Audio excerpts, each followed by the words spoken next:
The movie is based on true events in Japan, and it all begins with a woman named Teiko shopping at a supermarket, looking frustrated. Upon arriving home, she prepares frozen food, and then sits down to have dinner with her husband, Shimoto, and daughter, Mitsuko.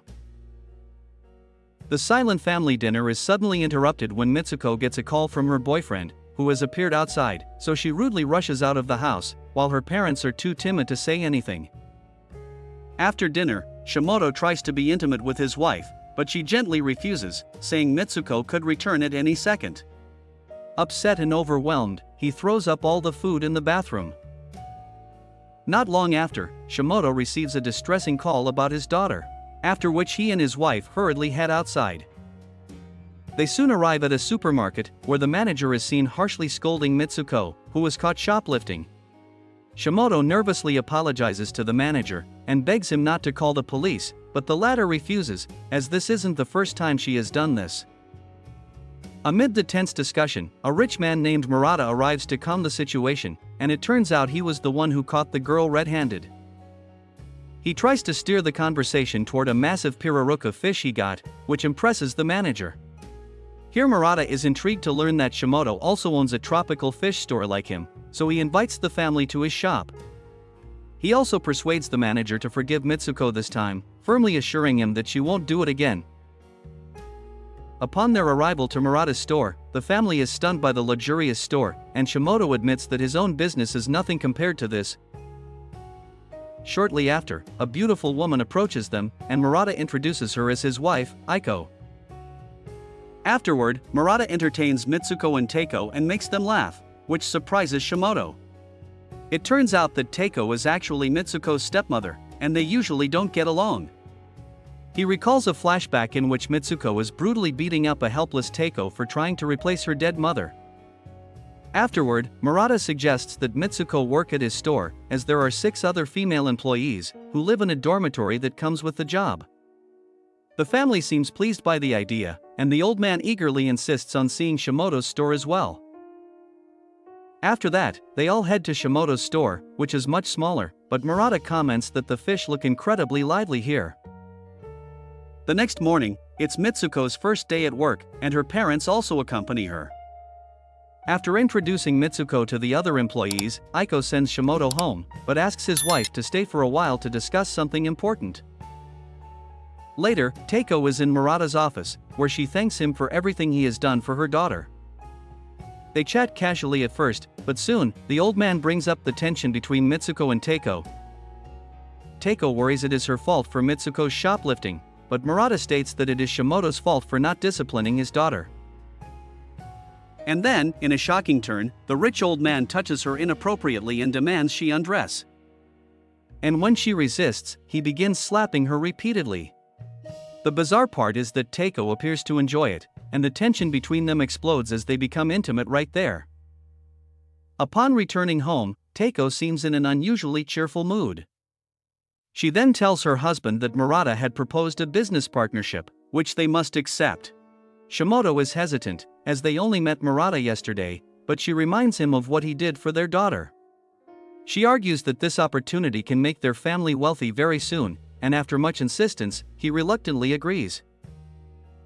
In the next scene, Shimoto returns to see Murata, who introduces him to his business partner, Yoshida, and legal consultant, Tutsui. Murata shows them an imported tropical fish worth about 10 million yen each, and explains his plan to breed it. The 4 men then head to the office for a discussion, but Yoshida is skeptical that a fish could be worth that much. After exchanging some heated words, Murata asks Yoshida to leave, and declares that from now on, only he and Shimoto will be partners. The confused Shimoto then takes him aside and reveals that he hasn't decided on anything yet, and is just here to talk. He doesn't even have any money, but Murata reassures him that he won't need to invest. When they return to the room, they notice that Yoshida has already signed the deal, and a huge sum of money sits on the table. Afterward, Aiko enters the room with some drinks, after which the men begin celebrating the deal. But after the legal consultant Tutsui leaves, things take a dark turn when... 言いましたよ。言ったかもな。どうかしました？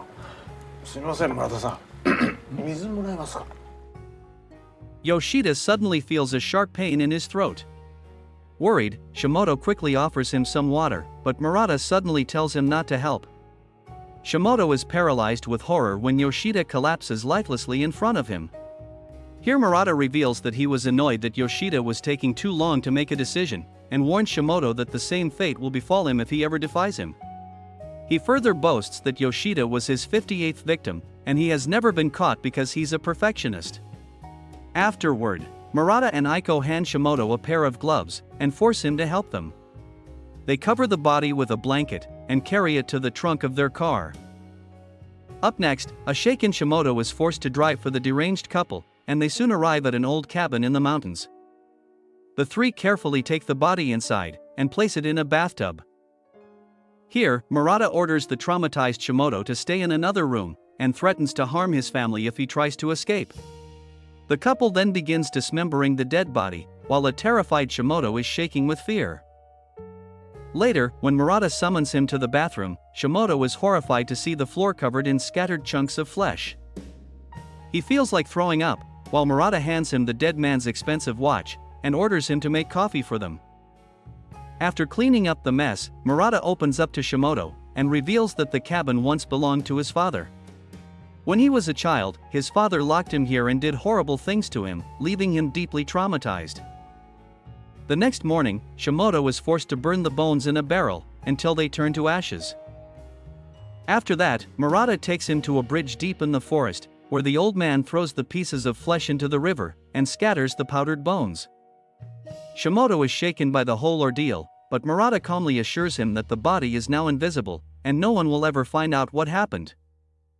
He then orders Shimoto to go home, and threatens to harm his family if he shares this to anyone.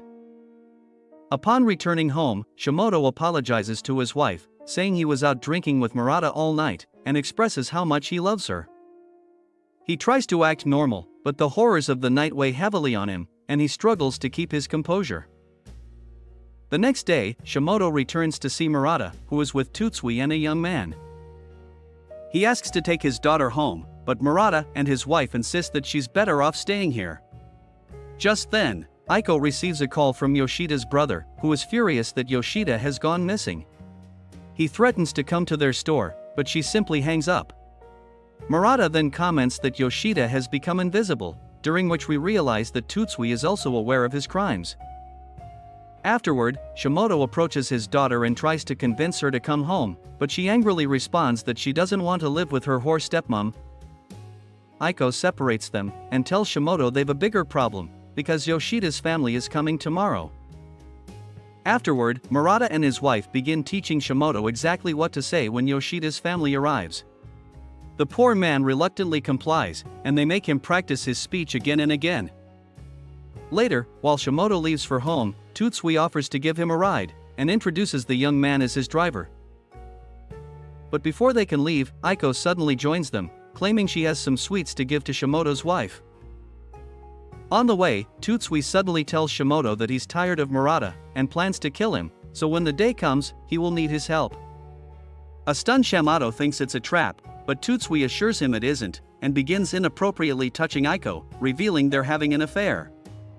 He claims that he's going to be the new boss, and when Shimoto doesn't say anything, Tutsui angrily stops the car. He begins beating up Shimoto, and threatens to make him invisible if he doesn't help him. The next morning, Yoshida's brother, who turns out to be a Yakuza, shows up with his members, and storms into Murata's office. He demands to know where his brother is, and Shimoto delivers his rehearsed speech. He claims Yoshida decided to opt out, and they paid him a cancellation fee, after which they haven't seen him. The aggressive man refuses to believe this, so Murata pretends to be devastated and begins crying. He states that Yoshida is a grown man, and might have taken a couple of days off to have some fun. Tutsui also defends Murata, saying he's a harmless old man, after which the Yakuza reluctantly leave.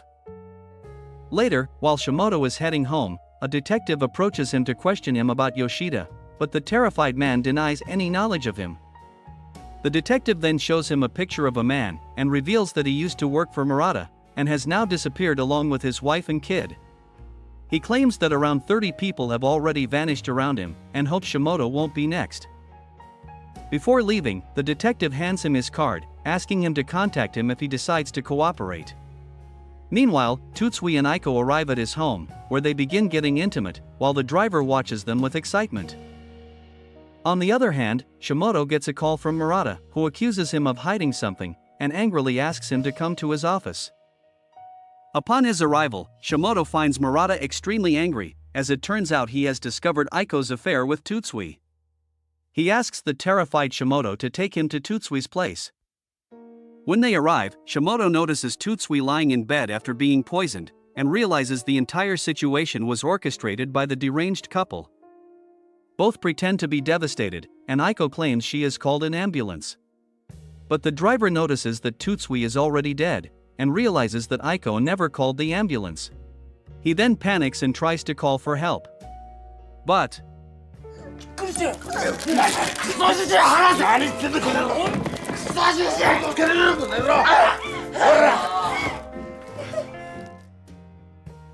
upon seeing this, Shimoto cowers in shock, but Murata orders him to take care of their new victims, and threatens to kill his family if he refuses. The three then wrap the dead, and carefully load them into the car trunk. Hours later, they arrive at the remote cabin, where the couple repeats the horrifying process of dismembering the bodies in the bathroom. Later, when Shimoto brings them coffee, Murata tells him that he wants him to become his apprentice, and learn the art of making humans invisible. He demonstrates how to cut flesh into small pieces, and carefully separate bone from meat. Murata also admits that he did not kill Tutsui invisibly because of Aiko, but because he was greedy, and wanted more money from him. Then, he terrifies Shimoto by showing him Tutsui's severed head, causing the poor guy to vomit in disgust. The next day, after burning the bones and clothes, the three arrive at the bridge to dispose of the meat in ashes. After Shimoto throws everything away, Murata tells him he's done a good job, and shockingly asks him to make love with Aiko as a reward. Shimoto obviously refuses, so Murata makes fun of him by calling him a pervert, saying he only sent his daughter away so he could sleep with his wife in peace. He also reveals that he once slept with Teiko, which enrages Shimoto to the point that he punches the old man. As a result, the two get into a fight. During this, we see that Murata humiliates Nobuyuki in front of Aiko, and goads him into a fistfight to prove his worth. The old man asks Shimoto to hit him more, but Shimoto suddenly stops, and begins crying, which infuriates Murata. And so, he grabs the shaken man, and forces him to get intimate with Aiko. In a shocking twist, Shimoto suddenly grabs a pen and plunges it into Aiko's neck. He then attacks Murata as well and stabs him repeatedly, leaving him badly injured. But what's even more bizarre is that an injured Aiko laughs uncontrollably at the sight of her husband being brutally stabbed.